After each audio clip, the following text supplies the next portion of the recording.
Vatican News, read by Annette Zender. Holy Father, you said that as a young man you wanted to go to Japan as a missionary. Can we say then that the Pope never became a missionary? I don't know. I joined the Jesuits because I was struck by their missionary vocation of always going to the frontiers. At that time I could not go to Japan, but I've always felt that to proclaim Jesus and his gospel always involves a certain outgoingness and being on the move. You always repeat, a church that is on the move. Many have picked up this expression, and sometimes it seems to have become a hackneyed slogan used by a growing number of people who spend their time lecturing the church on what she should or should not be. A church on the move is not a fashionable expression that I invented. It is Jesus' command, who in the Gospel of Mark asks his followers to go into the whole world and preach the gospel to every creature. The church is either on the move or she is not the church. Either she is evangelizing or she is not the church. If the church is not on the move, she decays. She becomes something else. What does a church that does not evangelize and is not in the movement become? It becomes a spiritual association, a multinational that launches ethical and religious initiatives and messages. There is nothing wrong with that, but that is not the church. This is the risk of any static organization in the church. We end up taming Christ. You no longer bear witness to what Christ does, but speak on behalf of a certain idea of Christ. An idea that you have appropriated and domesticated.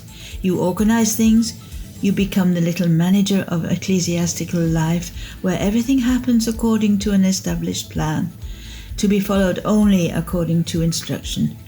But the encounter with Christ never happens. The encounter that touched your heart at the beginning doesn't happen anymore. Is mission itself an antidote to all this? Is the will and effort to go out on a mission enough to avoid these distortions?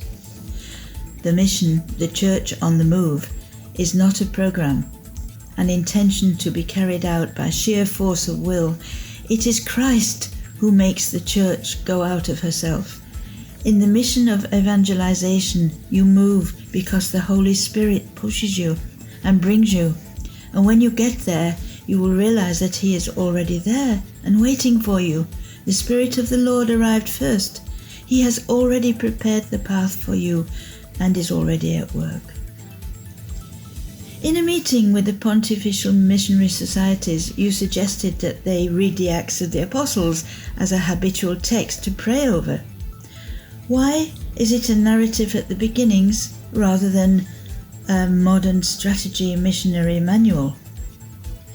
The protagonist of the Acts of the Apostles is not the Apostles. The protagonist is the Holy Spirit. The Apostles are the first to recognize him and to testify to him.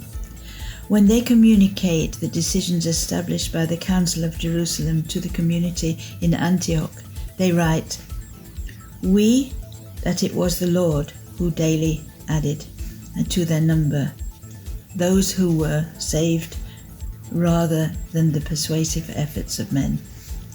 And it is the same today as it was back then. Has nothing changed? Just think of how things happen spontaneously in the Acts of the Apostles, without coercion. It is a human story in which the disciples always arrive afterwards. They always arrive after the Holy Spirit has already acted. He prepares and works on hearts. He upsets their plans. It is He who accompanies them, guides them, and comforts them in all their circumstances. They find themselves living. When problems and persecutions come, the Holy Spirit works there too, even more surprising way with His comfort, His consolations, as it happens after the first martyrdom, that of Saint Stephen. And what happens next? Christian Times, Rome,